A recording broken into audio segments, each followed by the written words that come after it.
내가 가진 건물 세 채 그냥 나눠줄 생각 없다. 그럼 누구한테 주시겠다는 거예요? 설마 이미 정해놓으신 거예요? 김정수는 올해 70이었습니다. 남편을 먼저 보내고 혼자서 세 아들을 키웠고 시장에서 작은 반찬 가게를 하며 평생을 일만 하면서 살아왔습니다. 젊을 때는 새벽에 나가 밤늦게 들어오는 생활이 반복이었고 손이 갈라져 피가 나도 가게 문을 닫은 적이 없었습니다. 그렇게 번 돈으로 작은 가게를 하나 얻었고 가게를 늘리고 또 늘려서 결국 건물 2채를 가진 사람이 됐습니다. 사람들은 김정순을 두고 독한 여자라고 했습니다. 하지만 김정순은 그 말이 싫지 않았습니다. 독하게 살지 않았으면 여기까지 올 수 없다는 걸 누구보다 잘 알고 있었기 때문입니다. 세 아들이 모두 결혼을 하고 며느리가 셋이 된 뒤에도 집안의 중심은 김정순이었습니다. 명절이면 가족들이 전부 모였고 집안에 일이 생기면 누구보다 먼저 김정순에게 물었습니다. 하지만 며느리가 셋이 되고 나서부터 집안 분위기는 조금씩 달라지기 시작했습니다. 첫째 며느리 미경은 말이 빠르고 계산이 빠른 사람이었습니다. 겉으로는 웃고 있었지만 손해보는 일을 싫어했고 집안 이야기만 나오면 은근히 재산 얘기를 꺼내는 사람이었습니다. 둘째 며느리 선영은 겉으로는 가장 살갑게 굴었습니다. 어머니 어머니 하면서 손도 잘 잡았고 남들 앞에서는 누구보다 효녀처럼 행동했습니다.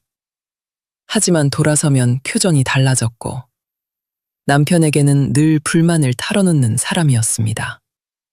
막내 며느리 다은은 조용한 사람이었습니다. 말도 많지 않았고 먼저 나서는 일도 없었습니다. 그래서 있는지 없는지도 모를 때가 많았고 김정순도 처음에는 크게 신경 쓰지 않았습니다. 그런데 이상한 일이 하나 있었습니다. 김정순이 몸이 안 좋을 때마다 가장 먼저 집에 와 있던 사람은 항상 다은이었습니다. 아무 말 없이 죽을 끓여놓고 가기도 했고 약을 챙겨놓고 조용히 돌아가기도 했습니다. 김정순은 그걸 알고 있었지만 겉으로는 아무 말도 하지 않았습니다.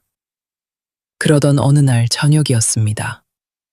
김정순은 거실에서 혼자 TV를 보고 있다가 부엌 쪽에서 들려오는 며느리들의 목소리를 듣게 됩니다. 처음에는 별 생각 없이 듣고 있었지만 곧 리모컨을 내려놓게 됩니다. 어머니, 건물 결국 우리 셋이 나눠 갖는 거 아니야? 첫째가 제일 많이 가져가겠지 뭐. 아니지. 누가 끝까지 잘 보이느냐에 따라 달라지지. 그 말을 듣는 순간 김정순 손이 멈췄습니다. 며느리들은 김정순이 듣고 있는 줄 모르고 계속 말했습니다. 요즘도 저렇게 정정한데 언제까지 사시려나. 그날 밤 김정순은 잠을 이루지 못했습니다. 그리고 새벽까지 혼자 앉아 있다가 조용히 중얼거렸습니다. 그래, 한 번은 봐야겠다. 누가 진짜 사람인지. 그날 이후 김정순은 병원에 입원했습니다. 김정순이 병원에 입원했다는 소식은 가족들에게 갑작스럽게 전해졌습니다. 크게 아픈 건 아니었지만 검사를 받아야 한다는 이유로 며칠 동안 입원을 하게 됐고 새아들과 며느리들까지 모두 병실로 불러 모았습니다. 평소 같았으면 이 정도 일로 가족을 다 부르지는 않았습니다. 그래서인지 병실 안 분위기는 처음부터 조금 이상했습니다. 첫째 며느리 미경이 먼저 말을 꺼냈습니다. 어머니, 어디 많이 안 좋으신 거 아니죠? 겉으로는 걱정하는 말이었지만 표정은 그리 불안해 보이지 않았습니다. 둘째 며느리 선영도 옆에서 거들었습니다. 검사만 하시는 거죠? 괜히 겁나게 하지 마세요, 어머니. 막내 며느리 다은은 말없이 침대 옆에 서서 김정순 얼굴만 보고 있었습니다. 김정순은 한참 동안 아무 말도 하지 않고 새 며느리를 번갈아 바라봤습니다. 그리고 천천히 입을 열었습니다. 나 이번에 수술해야 할 수도 있다. 그 말을 듣는 순간 병실 안이 조용해졌습니다. 미경이 먼저 눈을 크게 뜨고 물었습니다. 수술이요? 갑자기 왜 그런 말씀을? 김장수는 힘없는 목소리로 말했습니다. 나이도 있고 이번에 잘못되면 어떻게 될지 모른다. 선영이 급하게 말을 끊었었습니다. 어머니, 그런 말씀 하지 마세요. 금방 나으실 거예요. 하지만 김정수는 고개를 천천히 저었습니다. 그리고 아들들 대신 며느리들을 바라보며 말했습니다. 그래서 내가 하나 정하려고 한다. 새 며느리 눈빛이 동시에 움직였습니다. 김정수는 잠시 숨을 고른 뒤 조용히 말했습니다. 내가 가진 건물, 그거 그냥 나눠줄 생각 없다. 병실안 공기가 순간 멈췄습니다. 미경 얼굴이 굳었고 선영 눈빛이 바뀌었고 다은은 아무 말도 하지 못했습니다. 김정순이 말을 이어갔습니다. 내가 아픈 동안 누가 진짜 사람인지 보고 싶다. 그리고 한마디를 더 덧붙였습니다. 마지막까지 내 옆에 있는 사람한테 전부 줄 거다. 그 말을 듣는 순간 새 며느리 표정이 완전히 달라졌습니다. 그날 이후 병실 분위기는 전과 같지 않았습니다. 김정수는 아무 말도 하지 않았지만 이미 시험은 시작된 상태였습니다. 김정순이 병실에서 그 말을 한 이후 가장 먼저 움직인 사람은 첫째 며느리 미경이었습니다. 다음 날 아침부터 미경은 누구보다 먼저 병원에 나타났습니다. 손에는 과일 바구니가 들려 있었고 몸에 좋다는 건강식품까지 한가득이었습니다. 어머니, 이거 제가 직접 사온 거예요. 몸에 좋다길래. 말투도 전보다 훨씬 부드러웠고 표정도 전보다 더 밝았습니다. 김정수는 아무 말 없이 그 모습을 보고만 있었습니다. 그날부터 미경은 가족들 앞에서는 누구보다 효심 깊은 며느리처럼 행동했습니다.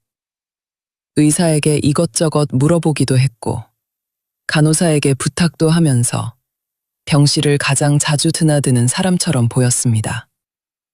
하지만 김정수는 알고 있었습니다. 미경이 혼자 있을 때 표정이 달라진다는 걸. 어느 날 저녁이었습니다. 아들들과 며느리들이 모두 돌아가고 병실에는 김정순과 미경만 남아 있었습니다. 김정수는 일부러 힘없는 목소리로 말했습니다. 미경아, 물 좀 줄 수 있냐? 미경은 휴대폰을 보고 있다가 한숨을 쉬며 일어났습니다. 네, 어머니. 컵에 물을 따라 건네주면서 작게 중얼거렸습니다. 간병인을 쓰지. 이걸 언제까지. 김정수는 모른 척하며 물을 받아 마셨습니다. 그리고 아무 말도 하지 않았습니다. 며칠 뒤 김정수는 또 한 번 일부러 시험을 합니다. 그날은 밤이 늦은 시간이었고 병실에는 미경 혼자 남아 있었습니다. 김정수는 갑자기 몸이 불편한 척하며 미경을 불렀습니다. 미경아, 허리가 너무 아프다. 미경은 얼굴을 찌푸리며 말했습니다. 어머니, 지금 밤이에요. 간호사 부르세요. 조금만, 좀 일으켜줘라. 미경은 잠시 가만히 있다가 짜증 섞인 목소리로 말했습니다. 어머니, 저도 내일 일 있어요. 이렇게 계속 못 있어요. 그 말을 하는 순간 병실 문 밖에 누군가 서 있었습니다. 김정순이 부른 담당 간호사였습니다. 그리고 그 뒤에는 다은이 서 있었습니다. 미경은 그걸 보고 순간 말을 멈췄습니다. 김정수는 아무 말도 하지 않았습니다. 그저 조용히 눈을 감았습니다.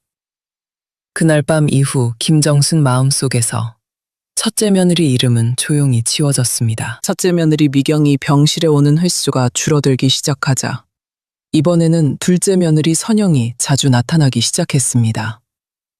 선영은 원래도 말이 부드러운 사람이었고 겉으로는 누구보다 살갑게 구는 사람이었습니다. 병실에 들어올 때마다 항상 김정순 손을 먼저 잡았습니다.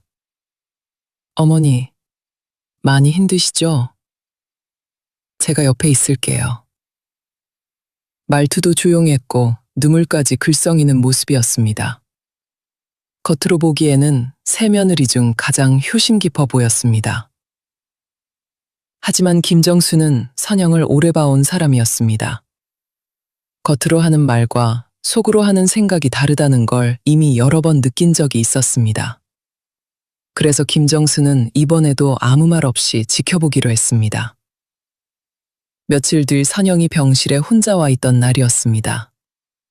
김정수는 일부러 힘없는 목소리로 말했습니다. 선영아, 나 이번에 잘못되면 집 정리도 해야겠지. 선영은 놀란 표정을 지으며 김정순 손을 더 세게 잡았습니다. 어머니, 그런 말씀 왜 하세요? 하지만 눈빛이 잠깐 흔들렸습니다. 김정수는 모른 척하며 말을 이어갔습니다. 건물도 있고, 통장도 있고, 어떻게 해야 할지 모르겠다. 그 말을 듣자 선영이 잠깐 말을 멈췄습니다. 그리고 조심스럽게 물었습니다. 어머니, 혹시 정해놓으신 건 있으세요? 김정수는 아무 대답도 하지 않았습니다. 그날 밤이었습니다. 선영은 병실 밖으로 나가 복도 끝에서 전화를 하고 있었습니다. 목소리는 낮았지만 김정순 귀에는 똑똑히 들렸습니다. 응, 아직 몰라. 근데 느낌이 이상해. 건물 얘기 꺼냈어. 이번에 잘해야 돼. 잠시 후 선영이 다시 병실로 들어왔습니다. 표정은 다시 착한 며느리 얼굴이었습니다. 어머니, 물 좀 드릴까요? 김정수는 그 얼굴을 가만히 바라보다가 조용히 말했습니다. 됐다.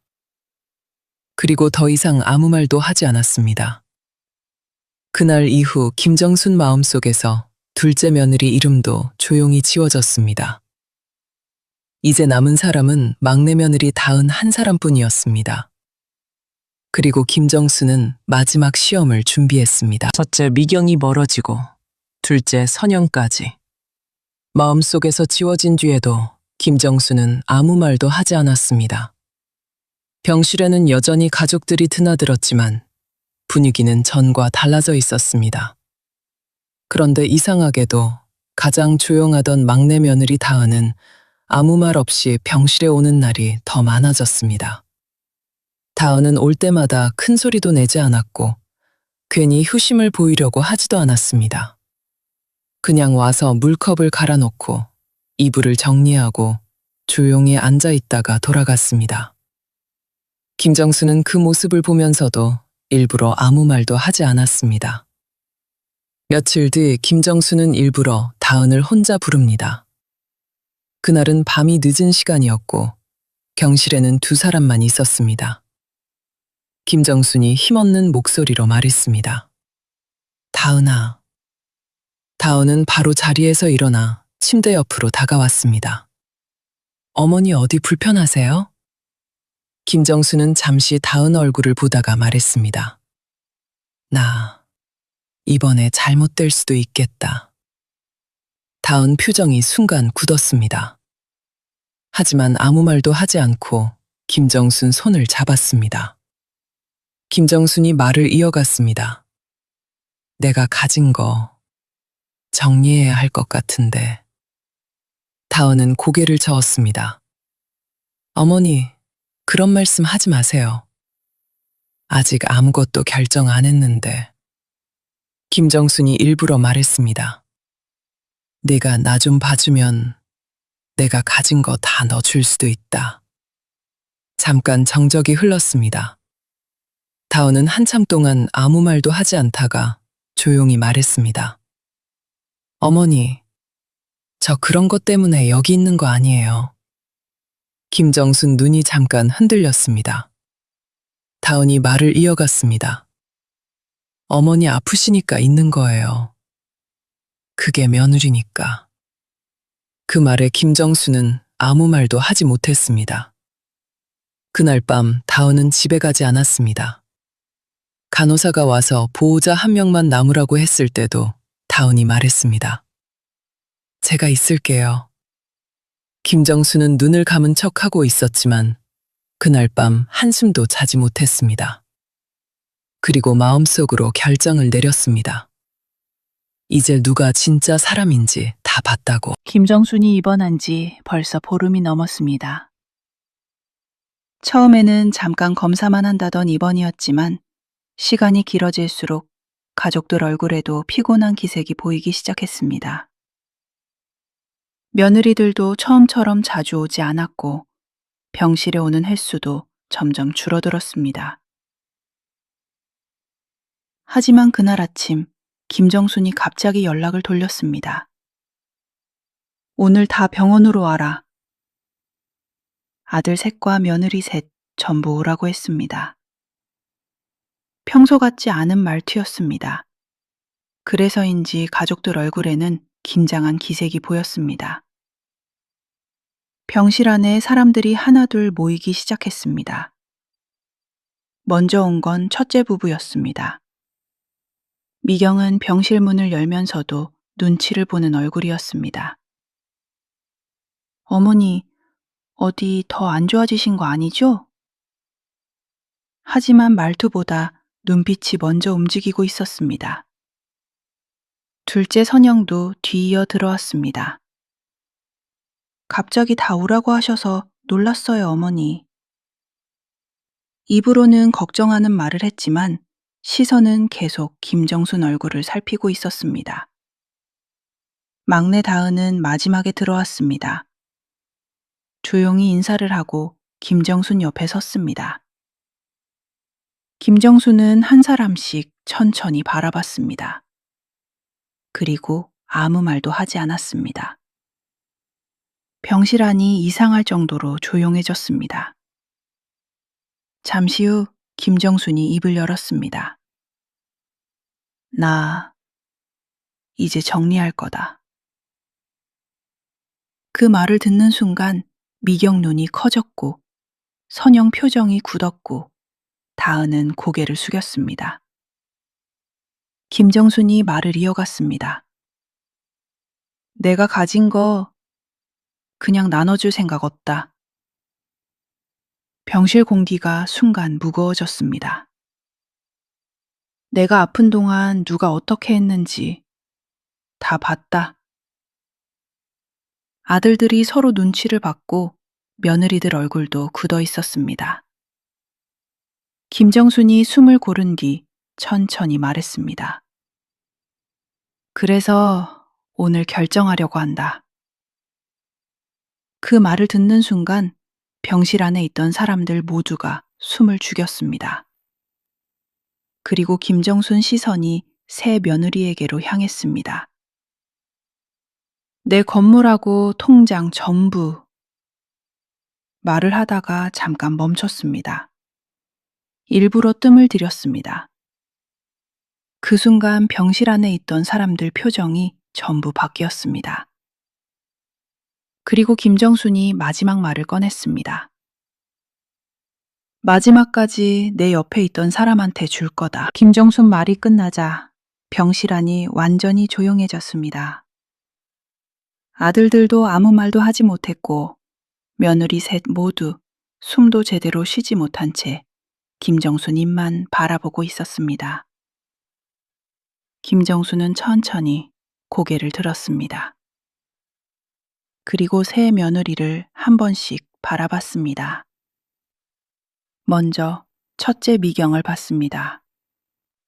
미경은 애써 웃는 얼굴이었지만 눈빛은 숨기지 못하고 있었습니다. 그 다음 둘째 선영을 봤습니다. 선영은 고개를 살짝 숙이고 있었지만 입술이 굳어 있었습니다. 마지막으로 막내 다은을 봤습니다. 다은은 아무 말도 하지 않고 그냥 김정순을 바라보고 있었습니다. 김정순은 잠시 숨을 고른 뒤 천천히 말했습니다. 내 건물하고 통장 전부. 병실안 공기가 멈춘 것처럼 조용해졌습니다. 다은이 줄 거다. 그 말을 듣는 순간 미경 얼굴이 굳었고 선영이 고개를 번쩍 들었습니다. 아들들도 동시에 놀란 표정으로 김정순을 쳐다봤습니다. 미경이 먼저 말했습니다. 어머니, 지금 뭐라고 하셨어요? 선영도 바로 말을 꺼냈습니다. 왜 다은이에요? 김정수는 아무 말 없이 두 사람을 바라보다가 조용히 말했습니다. 내가 아픈 동안 누가 어떻게 했는지 다 봤다. 병실 안이 다시 조용해졌습니다. 김정순이 말을 이어갔습니다. 미경아. 미경 어깨가 움찔했습니다. 밤에 물 달라니까 짜증내더라. 미경 얼굴이 하얘졌습니다. 선영아. 선영 눈이 흔들렸습니다. 복도에서 통화하던 거 다 들었다. 선영 입술이 떨렸습니다. 그리고 김정순 시선이 다은에게로 향했습니다. 다은이는 잠시 말을 멈췄습니다. 아무 말도 안 하더라.